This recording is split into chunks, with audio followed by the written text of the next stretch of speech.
Good morning, Charlie Pierce. Good morning. Oh, it's so Hallmark Channel. They're going to use the money that they get back from Josh Hawley to make a romantic comedy starring Jody Hamilton and Charlie Pierce. Christmas at Guitar Center. There you go. And Charlie will say good morning just like that. Good morning, honey. All right, Charlie. Yeah. You tweeted it looks like Dominion. First of all, don't criticize me for getting the first good night's sleep I've had in 4 years. Right. Okay. You know, I mean, Chris, look, Chris is doing the Harry Potter thing. He's living under the stairs. Right, Don't bump your head. Joe Biden has bored you to death in record time. That's good. I'm completely bored. All the competence is it's drowning me.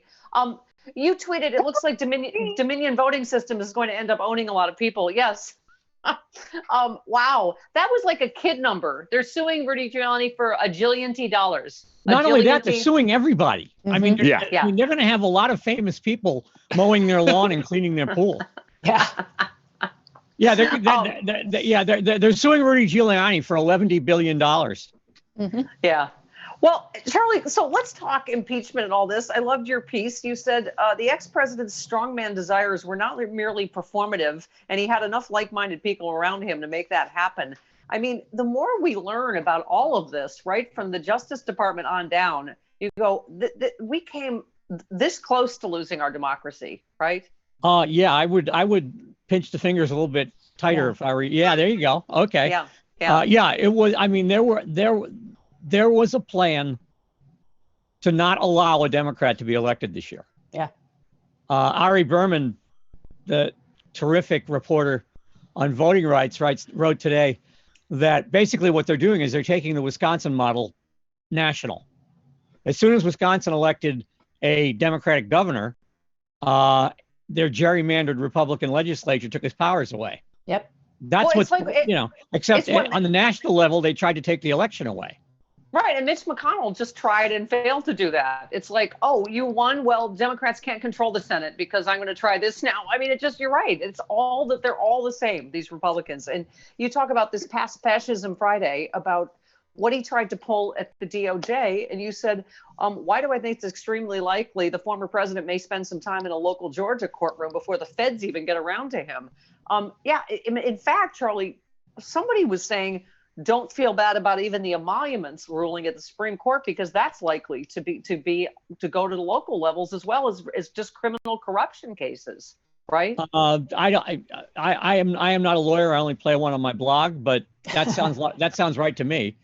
I mean, You may have to take that up with your massive legal team. Yes, Jody, that's you today. Sounds good to me. It works. Ecto. Right. She'll allow it. I'll allow it. Sustained. But I was just talking to Good job. Paul. Jody watches Law and Order too. We were just talking to Paul Gosar's brother, David. And, this is I love that family. By the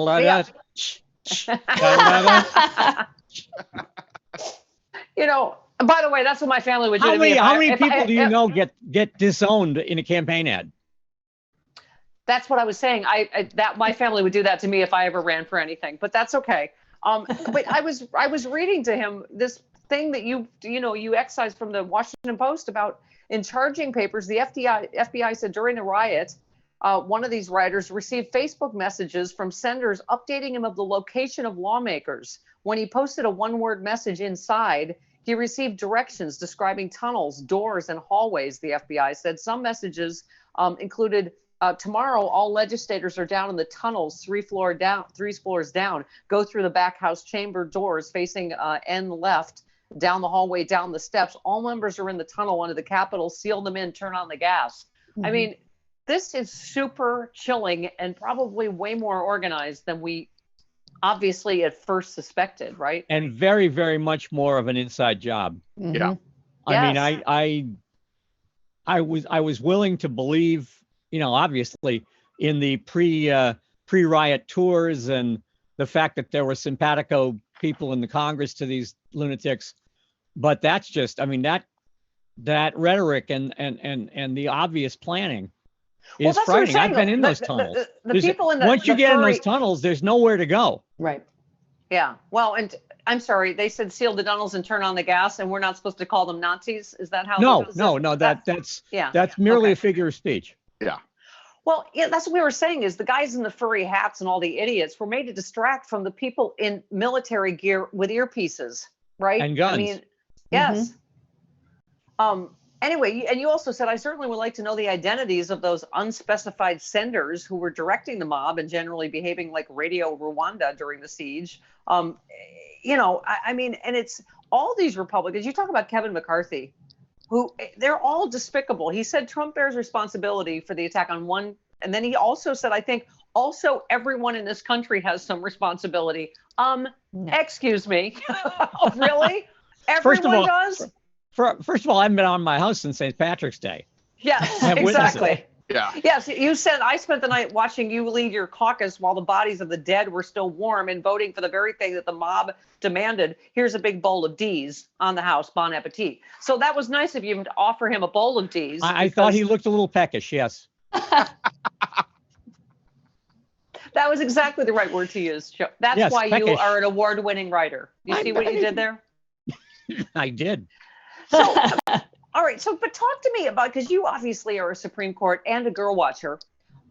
What do you make of this emoluments? Because I do not get this. Like, you can't touch the president because he's president. It's like, oh no, now he's out of office, so now it doesn't matter. How does this work? What the Supreme Court just ruled? It works if you parse the Constitution with an electron microscope.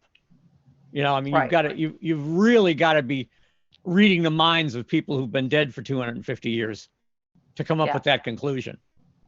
Well, so the Supreme Court brought an end to lawsuits over whether Trump profited illegally off his presidency. Spoiler alert, he did. They threw out Trump's First of all, the challenge to man lower- hasn't profited legally from anything since 1964. So Right. They threw out his challenge to lower court rulings that allowed the lawsuits to go forward, alleging that he violated the emoluments clause by accepting payments from foreign and domestic officials who stay at Trump International, patronize other businesses owned by he and his family. The High Court also ordered the lower court rulings thrown out as well and directed appeals courts in New York and Virginia to dismiss suits as moot now that Trump is no longer in office. Well, now, Charlie, it strikes me that so now we have no cases on record. So now anybody can come into the presidency and profit. And I just, oh no, this is the such next bad time a precedent. Democrat tries anything like this, they're going to Leavenworth for 3,000 years. Right. Right. I mean, that's But just that's the way what it's I going mean. to work. So now there's no record of this, which is why I really do hope it is going to be prosecuted on the state or whatever level, because it is still criminal corruption and it's unfair competition, which is what all these other businesses sued, right? Because they're like, well, this is unfair competition when we're competing against the president of the United States hotel, right? I mean, Yeah, that was the I'm basis. looking forward to Hampton Inns v. Trump Mm. somewhere Yeah. in some Virginia court. I stayed at the Hampton Inns. It's not bad. I at have all. I have myself. They have excellent breakfasts. They do. The waffles, the make your own waffles. They do. Yes, and they have little hockey puck sausages. Yes. That's right. Okay. So exactly how many F's do you give about the fact that no one from the Trump White House can find a job, Charlie? Not true. Kayleigh McEnany got a job with Fox today. Did Oh, did she? Oh, fantastic. So she'll still get paid to lie. Okay. So I figure that if there are 2 or 3 actual reporters left in that place, they've both quit today, whoever So- they may be. so Yeah. this will I mean, this that ought to will clean out everybody. Yeah. this will supplement her income answering phones at her dad's Roofing company in roofing Tampa. company. Yeah. Oh my God, They'll Jody, have- what do you? maybe- well, until the quarantine lifts, they'll have to go live from Dad's roofing company. Right. Phones will be going off in the background. She'll have a couple of, roofing nails between her teeth. It'll be great. She'll be like that. She'll be like that rioter / realtor. She'll be like, Right. don't forget, McEnany Roofing in Tampa. Okay. While she's, no, by the way, Jody, what do you think of that? So some right winger tweeted a pic side by side of Jen Psaki and Kayleigh McEnany and just said, I'm just saying we're hotter. And like, first of all, I hate this stupid misogynistic. You can find Yep. really good or really bad pictures of all of us on Yep. the right or the left and go, oh, look at it. It's just, I mean, I just hate how misogynistic it is. And then, it even pulled some liberal women into posting hot pictures of liberal women. It's like, oh my No. God, we're not playing this, right? No, Like, no. It's Well, Jen there- Psaki is beautiful, and she doesn't look like a hooker that's on her way to a cocktail party. So Well, there's that rebuttal for sure. They're even look shaming Harriet Tubman now. Yes, yes. Yeah, she's not hot enough to be on the money, right? Oh my 'cause God. Andrew Jackson was a looker. Yes, former White House Chief of Staff Mark Meadows and other members of Trump's administration are having a hard time finding jobs. Aw. Tainted by Trump's reputation, several Trump aides described an increasingly bleak job market with virtually no chance of landing jobs. Oh God, I can't know if I can get through this. In corporate America, some even seeing promising leads disappeared. Some they knew of jobs got rescinded because of January 6th. And Meadows is now considering working for the Trump organization, which I'm not sure what that job would entail, except won't going get to paid. prison. Well, no, exactly right. Jody beat me to the joke. Yeah, I mean, I in situations like this, I revert back to Patrick Swayze in Roadhouse. There's always Barber College. Well, you can't beat a Roadhouse quote, so we're just going to go now. We love you, Charlie Pierce. Hey, thank you for being patient today. I appreciate it.